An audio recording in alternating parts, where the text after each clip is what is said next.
What's up, my fellow Kingdom ambassadors? What's good? What's popping? What's going on? In between, underneath, above, and all that good stuff. How you feeling? How you kicking it? How you breathing?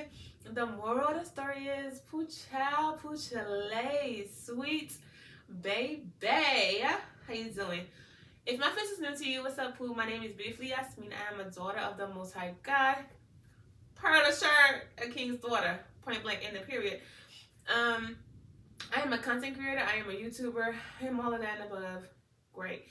And if you want to be a part of the kingdom of this, if you want to be a part of this family, you first have to accept Jesus Christ as your Lord and Savior by simply just verbally saying, Jesus Christ, I welcome you into my life. I accept you as my Lord and Savior. I believe down on the cross for me.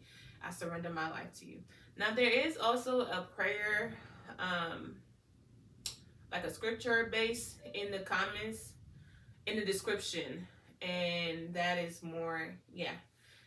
So if you want to accept Jesus Christ, which is the best decision you will ever make, because this life is just a pit stop. Okay, there's a life after this, and so if you want to do that, then all you have to do is just accept Jesus Christ. Once you do that, if you want to put a cherry on top of the cake of salvation, come back and subscribe to this channel, like this video, comment down below one yellow heart so that I know that you are new to the channel, but you want to be true to the channel, and I can welcome you back with another yellow heart to let you know that I love you, I mean it, God love you, and now you know it. Now, if you are a returning subscriber and my face is not new to you and you are already a part of the fam bam, what up, Pooh? And welcome back. Go ahead in the comments down below and drop me down what, because you're not new, you true. You already know what the dealio is. Drop me down what? Two yellow hearts in the comments down below. And I can do what? Welcome you back with two yellow hearts. One of them then letting you know I love you, I mean it. The second one letting you know that God loves you, and you already know it. And that's just point blank in the period. That's just on Mary had a precious, perfect little lamb, and that's just.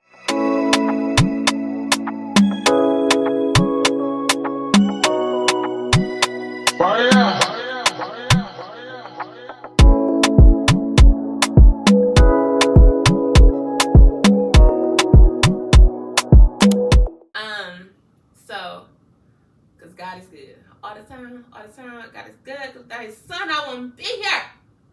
Okay? Without the blood, I won't be here. You've already read the title, so you know this video is quite, was not planning on making this video today. Today was supposed to be a content day for me anyway, but I wasn't.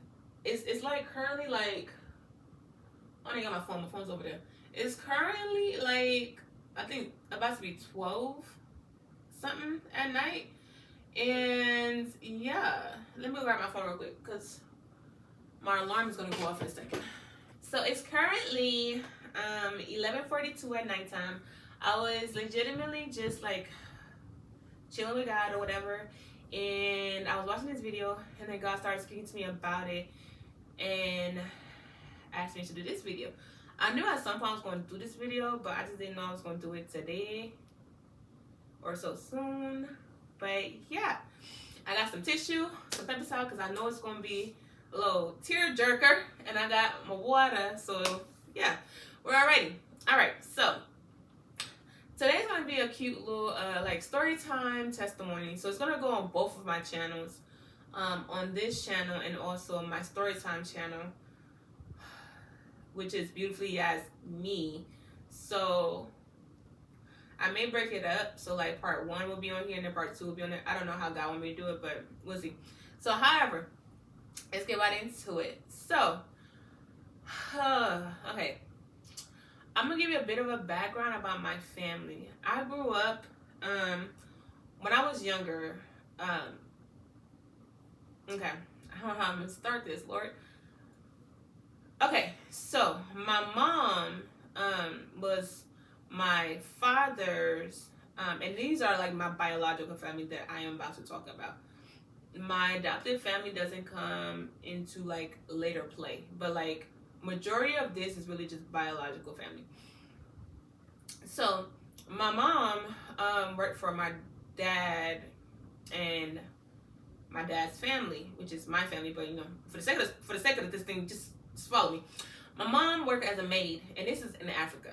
I believe Togo, which is in West Africa. So my mom worked for my dad as their maid, and she was like really young. I think she was like in her 13, 14 or something like that, right? And my grandfather, he was a doctor, and my grandmother, she was a midwife. So they were well off for their family or whatever.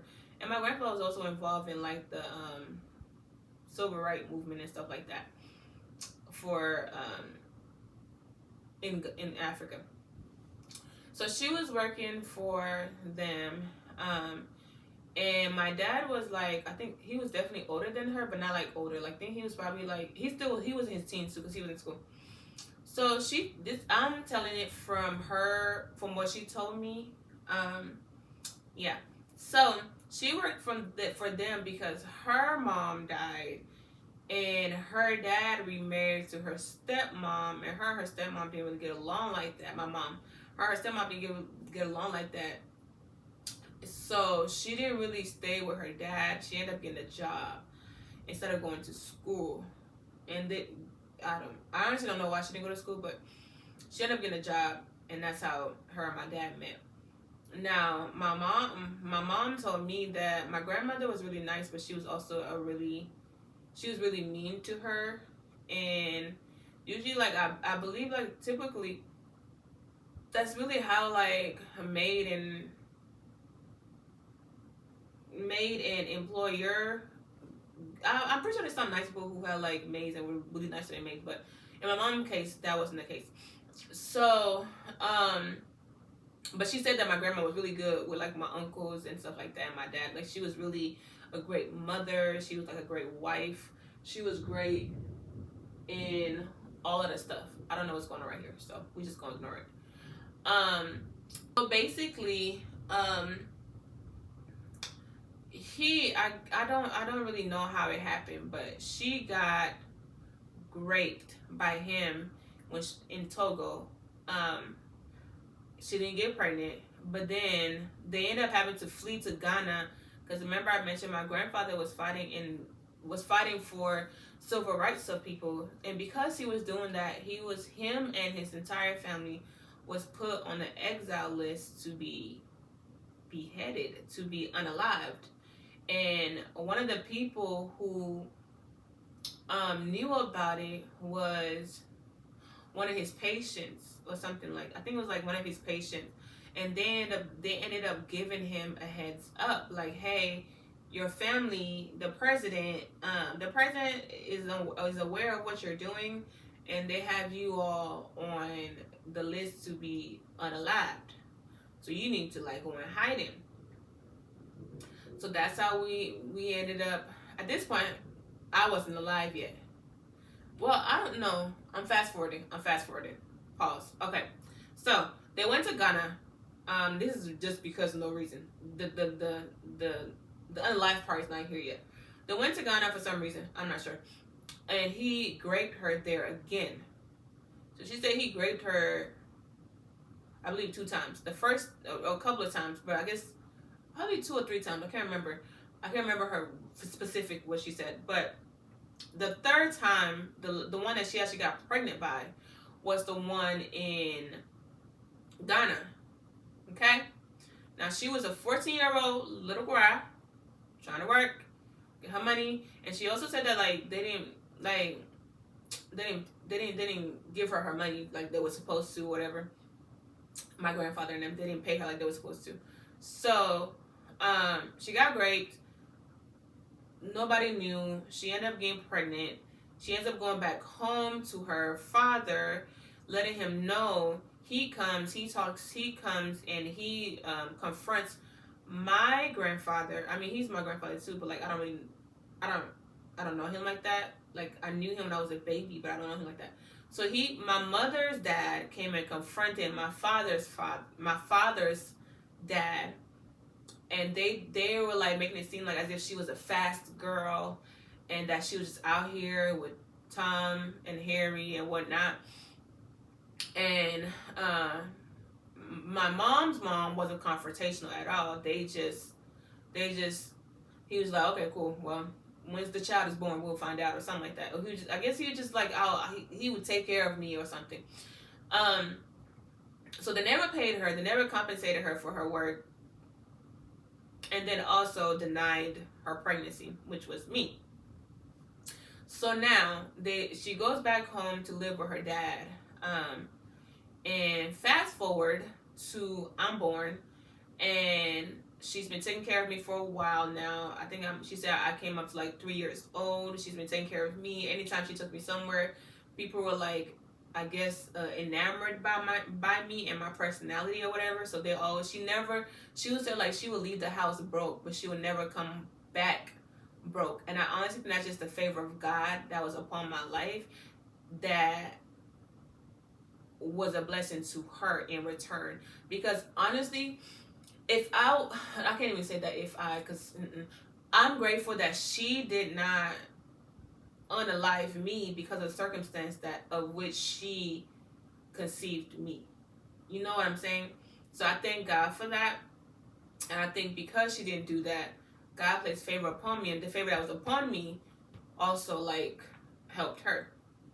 So fast forward, at some point in my 3 years of living, I guess somebody from my grandfather's sister, or somebody from my dad's side of the family end up hearing about me, because I'm albino and albinism runs in my father's lineage. So that's how they were able to identify that I belong to that family. I thank God, because had I came out a different type of color, I probably would have never been able to have, like, they would have never claimed me, and she would have never claimed me. So because I came out albino, one of the women on my father's lineage heard about it. And no, I lied. I think this is what happened. So basically, she told me this part, but knowing my family and in the past of my family, I'm gonna tell you what I think, what 2 + 2 makes sense, and how God revealed it to me. So me and my mom was talking about it, and she was telling me how, like, the reason why they knew was because my great grandfather, he went somewhere voodoo. She didn't know that it was like what is it? A native doctor. I don't know how to. A witch. I don't know. Voodoo. Just voodoo. Okay. So my great grandfather, and I meant to say that too. My father's side of the family, some of them deal in that, and then majority of both sides of my family, mom and dad, majority of them are Muslim. There's like a few sprinkle of us that are Christians, which is the real religion. Don't care who that offends. All right. So he goes to a native doctor, and they are doing something. They're like, hey, you have a blood relative somewhere. You need to find them, or it's not going to be well with you. Oh, I'm about to cry. Woo! Okay. And the native doctor told him that he needs to go find that blood relative, or you're going to be cursed, and it's not going to be well with you. And I believe that it was God vindicating my mom, just because, like, she was a 14-year-old struggling with a baby. A 14-year-old with a baby is insanity. Okay? So, and that's how they knew, like, oh, there's something there. But I also believe that the enemy was trying to steal my star. Because when Jesus was born, the reason why they knew Jesus was born because of the star. They was following the star. The star is what led the 3 wise men to Jesus Christ. All of us when we were born, we have stars. Okay? You have a star. And the enemy, how the enemy operates is that he steals somebody's stars and gives it to somebody else from their sacrifice. So basically somebody's looking for, like, money or looking for like looking for a baby, he will steal somebody else's baby while you're sacrificing, doing whatever you need to sacrifice. He will give you that baby that does not belong to you. He will steal somebody else's star, do whatever sacrifice he's asking you to do. He'll give you that star, and the more the other person is suffering, the more you make more money. You get what I'm saying? So I believe that's not I believe, but that's how it works. So I think my great grandfather was trying to go do something witchcraft wise, and finds out that there is a bloodline somewhere, and if he doesn't find it, like, there's nothing else we're gonna do. Like, you're gonna be cursed regardless, so you need to go find it, or it's not gonna be well with you. So I don't think he goes about it. The only reason why he ends up finding it, I think he was searching for me, but they didn't know where I was at, because again, there are still predominantly my family lives in Togo. So I think they were just visiting in Ghana, or just had home in Ghana and a home in Togo, but like they were just visiting. So they went back to Togo. My mom was still in Ghana. That's where I was born. It's in Ghana. So they don't know about me. They don't know anything about me, you know? So my grandfather went to my father. My grandfather went to my father. My great grandfather went to my grandfather, asked him about, hey, do you know about any child born of us? So then my grandfather then remembered that, oh, my mom and her dad came and talked to them about her being pregnant. And they went, and he never even asked my dad. He just was like, no, she's lying, da da da. So at this point, he went and asked my dad, you got such and such pregnant? And he was like, oh, if you saying she's pregnant, then it is by me. And that's how they were like, and they said he never denied it. He was just like, if she said that she's pregnant, then it's definitely by me. So that's how they knew.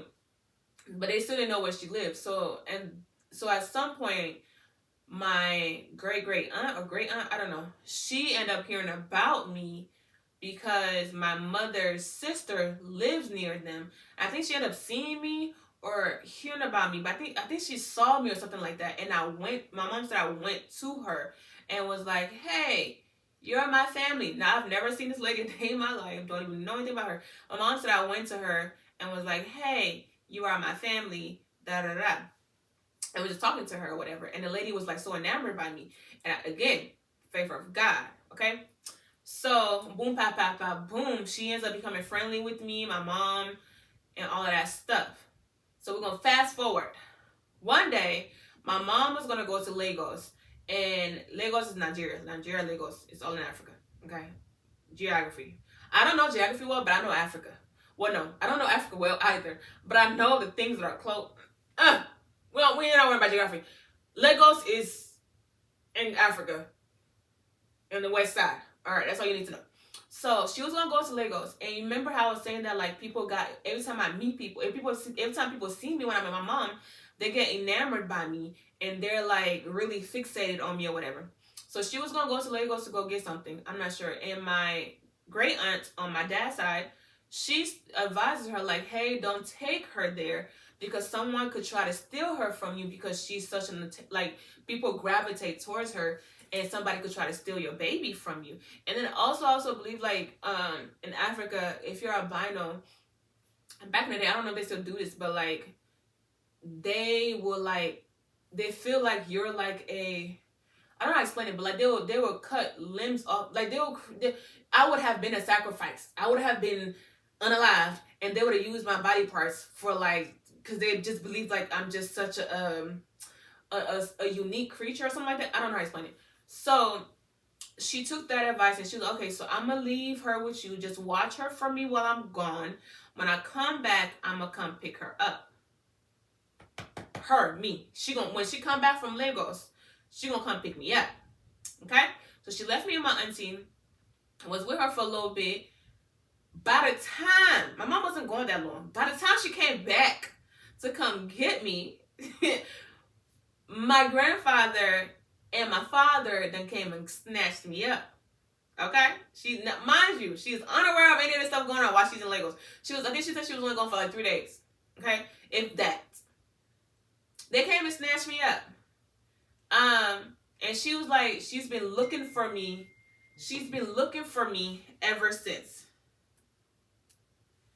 Sorry. She's been looking for me ever since. And has not set her eyes on me since I was 3 years old. All the way until I'm in America. I'm in America. Okay? So, that right there, and I also believe, like, as a 14-year-old, you got raped by a man, and, like, I'm pretty sure there was some type of spirit of rejection. Like, she had some type of, like, anger and rejection and all of that. And when you're pregnant and carrying a child and you feel those feelings, the enemies, that spirit is going to attach to me. So because from what God has revealed to me, okay, God revealed to me during her pregnancy, she went through emotions of rejection and her being rejected from her basically, like, feeling like she's rejected from her father, and also, like, her feeling alone and having to, like, grow up so quickly.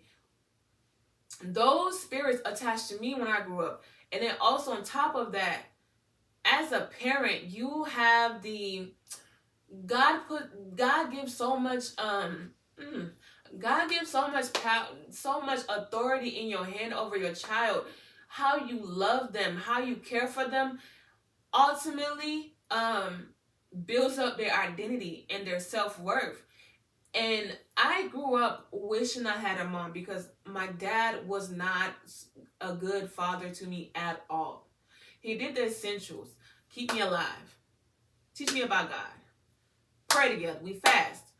But as, like, substance, and, like, as, like, feeding me, and, like, feeding me with, like, love and, like, hugs and conversations and giving me, like, it was abuse. It was not, we don't get into that. But so when they came and got me, that's when the whole thing with, like, my grandfather fighting for civil rights movement went array, and that we were all in danger of being unalived because of him wanting to fight for people's civil rights. So we had to do. So they came and got me so that I wouldn't get hurt. So they came and got me. So now that they came and got me, we're in hiding because our lives are on the line. Okay, so now we are in a refugee camp, and honestly, I enjoyed it because I didn't really have any reservations about it. I did wanted to add that while I was with my auntie, my mom was told that I was asking for her, and I did miss her and stuff, and I was always bringing her up. Now, I also wanted to add that I don't have much memory of me at the refugee camp because I was also so young, and I also do not remember my feelings in the transition of going to a family that I did not know. Like, I had fun with my uncles. We used to play games all the time. We went to church. It was a Catholic church, I believe, but we went to church. It was cool. It was cool. It was cool. But one thing I did not know growing up was my father was my father. I always knew that my father was my big brother. In my language, that's what I refer to him as, is big brother. I didn't know he was my father until, like, years later. So fast forward, we're in America. Fast forward to find out my dad is my dad. Overhearing the conversation, and it wasn't presented to me in a manner of, like, hey, this is your father. Da da da. I always thought my grandfather was my father, and that's just what it's been for me. Until the point where I overheard the conversation. So then I had to move in with my father because it was time for him to take his responsibility. My grandfather was getting older. My uncles are all older. Like, there's no need for him to have a child that don't belong to me in that manner. So I had to go live with my father. So that's that. All right. So we're gonna fast forward. So living with my father was the most traumatizing, demeaning, and just, I won't say unhumane, but I feel like because I look like my mother, I also look like him too. It just depends on who you know is who you would see in my face. But because I look like my mother, I was like a reminder of him, of his sin. Okay?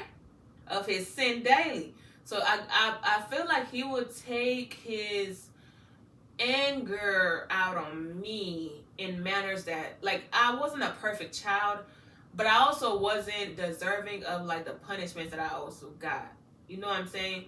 Like, I was a daddy's girl. Like, anybody who knew me know, like, I wanted to please my dad at all costs. Like, I loved my dad. Like, loved. It took a long time for God to break that, it's not a soul tie, but to break, I don't know how to explain it, to break that, I still love my dad, but it's not the same way of what I did before, because, you know, I still love him, but it's not the same. It took a long time for me to heal from that, for God to heal me from that, for God to break. It was like an idolatry. Because, like, the way I viewed my dad was just so, like, I don't know how to put it in words, but I literally, and then he treated, like, the reason why I feel like I was a reminder of my mom to him, because he treated me like a maid. I was washing his clothes. I was like 8 years old, bruh. I was washing his clothes, cooking food, like anything household wise I was doing it, grocery shopping, having to, like, this man, we will go to the grocery store. He will sit in the car and just give me his card to go get it, which is cool. Then when we get to the house, he will go in the house and let me, a female, carry the groceries in. Insane. Like, he didn't teach me how to be feminine. He didn't treat me like a female. He didn't treat me like, even when I had my period, he didn't have no talk with me. It was just like, I was just the maid, honestly. Like, my dad never told me he loved me. I can remember one time, and he only said it to me because a woman was sitting next to him that he was talking to. That's it. He only said I love you because a woman was sitting next to him, and he was about to get on a plane to go to Africa. And then he went and got married. He went and got married twice. I had no clue, was not involved, not in nothing. The women, like, nothing. Was not involved in nothing. Knew nothing about it. Like, how you have a whole child living in your house is insane. You see what I mean? Just insane. And I remember this one time, this girl that was living with us, because of my cousin, and I had wore like a purple nail polish from her, and he got so like upset about that and made me sleep on the balcony outside because I wore purple nail polish. And I'm gonna go a little bit, so with my relationship with my father, it built up, the spirit of resentment lashed on me. The spirit of disobedience lashed on me. I got to a point, I was like, I just don't care anymore. Like, he used to just wake up out of nowhere, have a dream that he will have a dream that I'm having as intercourses in his dream. You're weird. Why are you having a dream about me having intercourse? And then get upset with me. And I was completely a virgin at the time. And just be like, I know you out here being a prostitute. Da da da da da da da. Hey, no. I'm not even allowed to go outside. I wasn't allowed to go. I had no social life. You get what I'm saying? I had to sneak around to get any type of social life that I got. I had none. Everything I had was all sneaking around. Okay? All sneaking around. Like holidays when we're out of school and parents had to go to work, that's when everything that I was able to do was done. Or weekends, if he had to go to work, that's it. Like, yeah. So, and sometimes he'll call me a witch.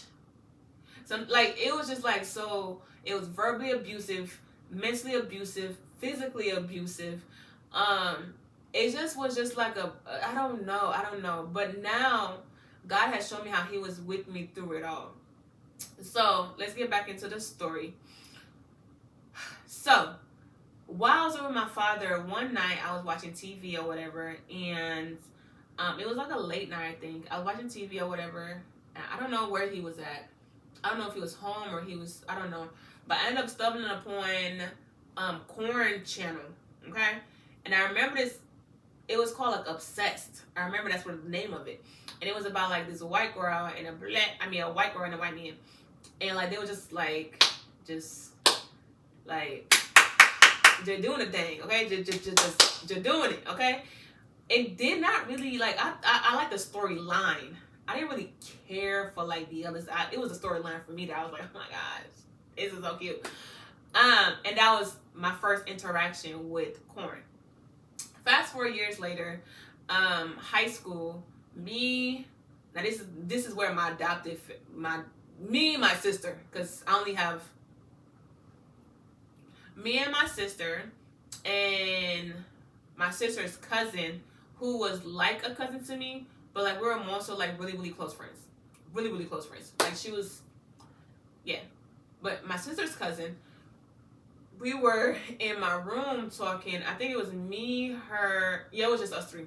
We're in my room talking, and my sister's cousin, I don't know what we were talking about, but it got onto Corn. And she told me about the corn lady named Pinky, okay?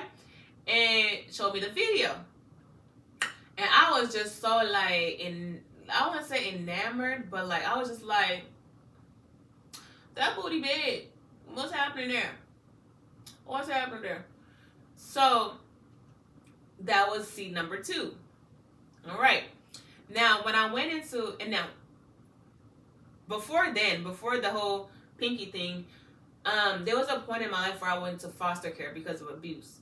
While I was in foster care, I made a story about that on my story. I don't know if I've released it yet, but I've made a story about that where I encountered a lesbian who was interested in me. Okay, there you go. That's where the seed of homosexuality came from. That was my first encounter with homosexuality. That was my first encounter, because before that I ain't never knew what it was. And even then, even when I met her, I still didn't have grasp what it was. Okay, so that was seed number 2. Now we're back at the Pinky thing. That's seed number 3. All right. Then at some point, my sister started dating this girl, but she wasn't really dating him. She was just playing with the girl, just so the girl can, I guess the girl was buying her stuff. She was just like, okay, well, girl, if you want to call me your girlfriend, we ain't do nothing. I ain't touch you. Like, she never held a girl hand. They ain't never kissed. They never did nothing. But the girl just claimed my sister, and she just was like, okay. And they did it for like, I don't know if that's not really called dating. That's just called allowing somebody to call you something and give you stuff for like a week. So that was seed number 3. And it also, after that, then I was aware of what lesbian is. Because then my best friend at the time ended up dating this basketball girl. And I was like, okay. And that's when I was introduced to bisexual. All right? So then in that moment, also in that same year of me putting 2 and 2 together, like, oh, bisexual thing is a thing. We skipped past a whole big chunk. Okay, so when I first moved in with my father, when we would go visit my grandfather home, when we would go visit my grandfather home, I don't know how it started or what happened, but one of my uncles would get me to go downstairs with them. I think it just happened because, like, I feel like, I don't know when it started, but I feel like it would start because how my grandfather home was set, majority of my uncles, they shared, like, it was like a cute little apartment thing downstairs. Like, it was a 2-story home, and it was multiple bedrooms. And downstairs, there's like a 2-bedroom and one. So my older uncle had his own one of the bedrooms within a 2-bedroom and one, and then the younger two had their 2-bedroom that that 1 bedroom that they were sharing. So when we would go visit, I would just go down there to go greet everybody, and I don't know how it started, but it started off with like my uncle would get me down there and then like fondle me, and to the point where like I think I remember I don't really remember, I don't want to lie. I just remember the fondalization multiple times, it happening, and I feel like a part of me knew that this is incorrect, because at some point he tried to put his private part in my private part, and I stopped it, and I was like, no, we can't do that, because our child will come out retarded. Sorry for that word, but that's just literally what I had said. And it didn't go past the fondalization thing. And I think the reason why I don't have a dislike for him. I love my uncles. I love my family. I've forgiven them. I've released it. But I think the reason why he probably was doing it was because he probably felt insecure, and probably, I don't know. I don't want to make excuses for anybody, but I don't know. But yeah, so that also was, and I was never aroused or never like any of that stuff. I don't think I also didn't know that I was being I don't know if you could say this word, but I didn't know I was being molested until I got older, and like really older, like in my 20s, is when I found out that, oh, that was molestation that I was experiencing. Okay? So that was that. So now back forward to me putting 2 and 2 together by the bisexualness. Okay? I ended up dating this boy, was head over heels, loved him down, and he ended up like cheating on me with one of his one of his best friends, or I don't know, the girl that he told me don't worry about. He ended up cheating on me with her, and I jokingly, but was serious, but jokingly, I ended up breaking up with him. He ended up immediately the same day getting together with the girl. Come to find out, at the end of the day, because they live close together, though, at the end of the school day, they will go to her house and go have intercourse. Okay, she became his baby mother and all of that stuff. So God bless it for them. But what I ended up doing was, I was like, okay, so since you're gonna do this, then I'm gonna take your girlfriend. So what I did was I played with her, though. It wasn't for real, but because I went there with kids, none of that. But I played with her emotions, and that was not okay. And I had dated her for like less than a day. Like, I wouldn't really say dated, but I just like was like trying to show him that like I can really do that. You know what I'm saying? But I was not attracted to girls or anything like that. I wasn't. I would be honest. I was curious about it because it was being talked about it around me, but I wasn't. Girls wasn't on my radar. I was more so like, I was boy crazy. Like, I had a spirit of lust on me. I had a spirit of perversion on me. I had a spirit of I was more so in engrossed, and I had a spirit of anger on me too. I was more so engrossed in dudes, in boys. Okay, attention, boys' attention. Just that's all I wanted, just boys' attention. So fast forward to college, date boys, all of that stuff. I dated this boy. I always wanted to do YouTube, and I talked to him about it one day. It was like New Year's or something like that. And he was like, "You might as well go ahead and start a YouTube channel." I heard him, and I created. I think I uploaded like one video or something like that. Before then, with just like my nieces and nephews or something like that. And then I didn't upload my first video until after we broke up, and it was like my crying video. It's a second video, my second upload on my YouTube channel. It's still there to this day. But I was crying about it. And within that season of me going through that heartbreak or whatever, I realized that when that heartbreak occurred, like, I was suicidal. I wanted to be unalived. I wanted a car to hit me. Like, I wanted something to happen to me. And if I'm being honest, it's been something that occurred every time I go through like a breakup, where like I would want something bad to happen to me so they can feel bad, or like I lose my memory and they have to like play along to still be in a relationship with me, you know.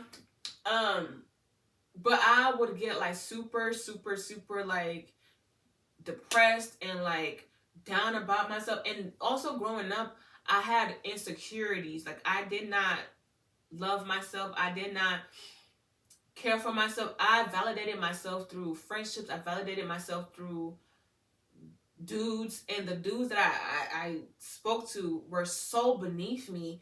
But because I wasn't aware of my worth, like, I thought that was like the creme of the creme de la creme. Like, I just thought they were like the top tier, and they was not. Like, me today, you couldn't even, you can't, we can't even breathe the same air, sir. We can't even breathe the same air. I mean, I'm not gonna say that because that's not true. But we can breathe the same air because we are. But we wouldn't have no words to utter to one another because, like, we're not even on the same level. Like, bypass. So I dealt with that. I also was exposed to, growing up, I also was exposed to, so my father was a self-proclaimed pastor. Like, one day, I just woke up out of nowhere and proclaimed to be a pastor. I think at some point, I don't know, years later, I heard that he went to school for it. But when I lived with him when I was younger, he was just self-proclaimed. And he would go preach, but then sleep with these women. And I would be exposed to that. And because I'm seeking for attention, I would befriend these women and genuinely befriend them because, like, I want my father's approval and I want somebody to love and care for me. And these people would not last. Okay?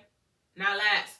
Now, I wouldn't say like he was just like out here just sleeping with how like any women just came in the house, but it was like women from church. It would be the like people from, like, you're going before the church speaking, and then like you're doing something else behind closed doors. You're abusing me behind closed doors. You're like literally beating me to I almost unalive because you were beating me, which is why he ended up going to jail, being arrested. He didn't go to jail, but he ended up being arrested. Well, he was in jail for a couple of days, but I ended up dropping the charges or whatever. So I didn't really go nowhere. But yeah, so yeah. So I ended up going through that, having to fast forward to, I also ran away multiple times while I lived with my father, because I just couldn't do it. And then the last runaway, I just never went back. I just never. And he also didn't want me back. He made it clear, and he told my grandfather, because they would have like family meetings, which was the most unproductive thing ever. But they would have family meetings, and then one of the family, after I ran away, he was just like, he didn't want me to come back, and my light went out. So hold on. All right, so he was just like, he didn't want me to come back. So I ended up moving in with my auntie. Moving in with my auntie, and I ended up meeting this boy, and he was a lot older than me, but I see why everything worked out the way it did, because I needed him to be able to get to where I'm at. So like everything happened for a reason. Like the abuse, all of that happened for a reason. Okay, so I ended up moving with my auntie, started working, and I've always had jobs ever since I was like 16. So I was working, I believe, 2 jobs. And I used to work 2 jobs so I didn't have to go home to my father. Because at this point, he ended up getting married, and I just came home one day, and the lady was there, and he was just like, this is your new mother. And I was like, my mom is not in America, so I don't know what you mean. So I just got 2 jobs so that I wouldn't be home. But he never called or like, hey, you alive, you're okay, nothing. So I would just get, I would just make, I don't know. I don't know how I got away with not being home at all, because even with 2 jobs, I still should have been home. But I guess he just didn't care. So I would work 1 job in the morning, and then 1 job, I don't know how I did it, but majority of the time I'll just stay at my sister's with her current husband now, their family's house. And yeah. That's how that happened. So we gonna make long story short. So we get to college. Oh no, my bad. I meet the boy that I met, while I was with my auntie. We ended up getting an apartment together. But then getting that apartment together, the apartment was in my name because I had the better credit.